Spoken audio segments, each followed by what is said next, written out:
चुनाव आयोग के द्वारा नया लिस्ट जारी किया जाता है और उसके बाद 4 दिन निकल जाते हैं, हो हल्ला खूब होता है। तेजस्वी यादव आके प्रेस कॉन्फ्रेंस कर लेते हैं पूरा अपने गठबंधन के साथियों के साथ, लेकिन मजाल है कि चुनाव आयोग के खिलाफ एक याचिका दायर करें। मतलब जो कुछ भी हुआ है उसके खिलाफ बोल तो रहे हैं, लेकिन उसके खिलाफ लिखित आवेदन नहीं दे रहे हैं। इन सब के 4 दिन बीत गए हैं और 4 दिन बीतने के बाद भी तेजस्वी यादव मौन है। वो कांग्रेस जो कह रही थी कि भाई साहब चाहे ये लोग रिटायर्ड हो जाएं, हम चुन चुन के बदला लेंगे, वो लोग मौन है और वो लोग कुछ भी नहीं बोल पा रहे हैं। तो क्या इसका मतलब ये समझा जाए कि जो भी चुनाव आयोग कर रहा है उसका सिर्फ चुनावी मुद्दा बनाने का प्रयत्न कर रहा है महागठबंधन, या फिर इसमें कुछ जो है वो सच्चाई भी है? सब कुछ से आपको रूबरू कराएंगे, सारी बात आपको बताएंगे। आखिरकार चुनाव आयोग ने जो ये नया वोटर लिस्ट जारी किया है उसके बाद लोगों की क्या प्रतिक्रिया है, इसके बारे में भी जो है हम आपको जानकारी देंगे।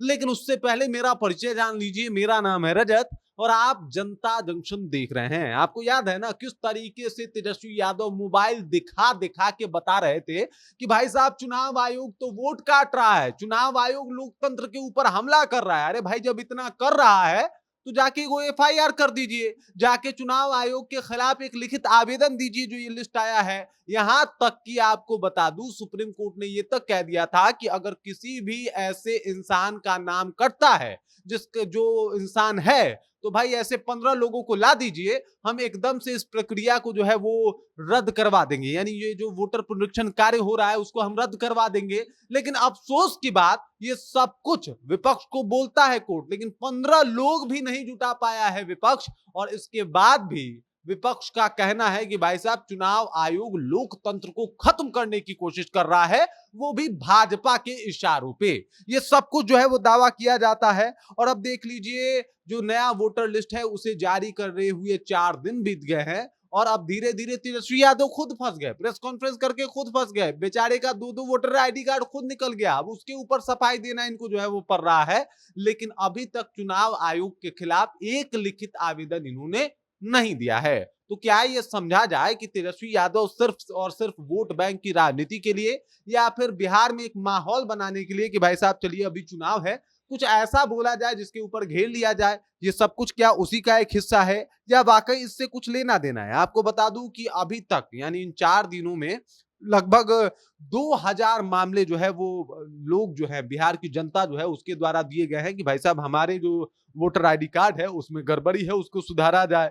और लगभग इतना ही मामला जो है वापस से जोड़ने के लिए कागज जो है वो दिया गया है कि भाई साहब हमारा नाम छूट गया है, हमारा नाम जुड़ना चाहिए। ये तमाम मामले सामने आ रहे हैं और इसके तहत जो है देखा जा रहा है कि भाई साहब ये लोग तो काफी एक्टिव हैं और आयोग के अनुसार जो है वो कुल बूथ लेवल पर 1,60,813 बूथ लेवल पे जो है वो एजेंट्स भी यानी BLA जो है वो नियुक्त किए गए हैं, जिसमें से अगर भाजपा की बात की जाए तो 53,338 जो है BLA भाजपा के हैं। आरजेडी की अगर बात की जाए तो 47,506 आरजेडी के BLA है। वो आरजेडी जो कह रही है कि भाई साहब चुनाव आयोग जो है वो बड़ा गलत कर रहा है, चुनाव आयोग तो लोकतंत्र को खत्म करने की कोशिश कर रहा है। वो तेजस्वी यादव जो एकदम से माइक के सामने बोलते नहीं थकते और 20-20 माइक लगा के कहते हैं कि भाई साहब मेरा नाम कटा है। और अब देख लीजिए जब सब कुछ सामने आया है तो इसमें बड़ा बुरी तरीके से फंसते हुए शामिल होते हुए दिखाई दे रहे हैं। अगर वहीं कांग्रेस की बात की जाए तो लगभग 17,549 एजेंट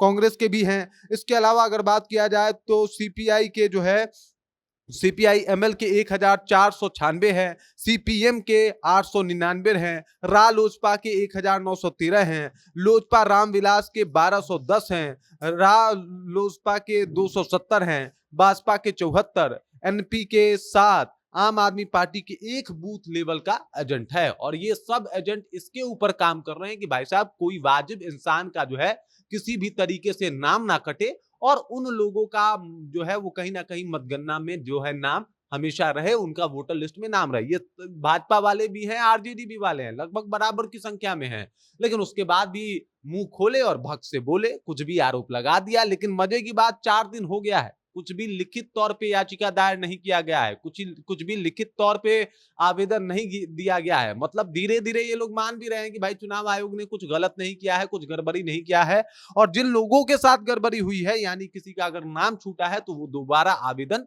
दे रहे हैं। दरअसल चुनाव आयोग ने यह भी कहा था कि भाई अगर किसी का नाम छूट जाए या फिर कोई अगर इससे वंचित रह जाए तो उसके पास पुनः मौका दिया जाएगा। ये फाइनल वोटर लिस्ट नहीं है, बल्कि फाइनल वोटर लिस्ट तो इसके बाद जारी किया जाएगा और इसके बाद जो है वो डाला जाएगा। इस तरीके की बातें जो है वो की जा रही है। और अभी तक जो शिकायतें मिली है वो 1927 है, और 1927 के ऊपर चुनाव आयोग बिना रुके और थके काम कर रहा है। सोचिए कि 4 दिन में 1927, अगर मैं ये वीडियो कर रहा हूं और सुना रहा हूं, बता रहा हूं, तो ये जानकारी मुझे मिली है। तो मतलब चुनाव आयोग पल पल की शिकायतों को जो है उसके ऊपर नजर बनाए हुए है और उसको दुरुस्त करने का काम भी कर रहा है कि भाई साहब कोई चूक ना हो जाए, क्योंकि वैसे ही बहुत हो हल्ला मचा हुआ है। अब कोई जो है वो समस्या नहीं होनी चाहिए। तो मतलब ये आप समझ सकते हैं कि चुनाव आयोग जिस तरीके से वोटर पुनरीक्षण का कार्य कराया है, उससे अब ना चाहते हुए भी, क्योंकि चाहते तो नहीं थे कि भाई साहब संतुष्ट हो, लेकिन संतुष्ट होना पड़ रहा है महागठबंधन वालों को, इंडिया ब्लॉक वालों को। बाकी इस खबर, इस जानकारी को लेकर आप क्या सोचती हैं, आपके ध्यान में क्या कुछ चल रहा है, कृपया कमेंट कीजिए और अपना विचार हम तक पहुंचा दीजिए। और आप देख रहे हैं जनता जंक्शन, मेरा नाम रजत है।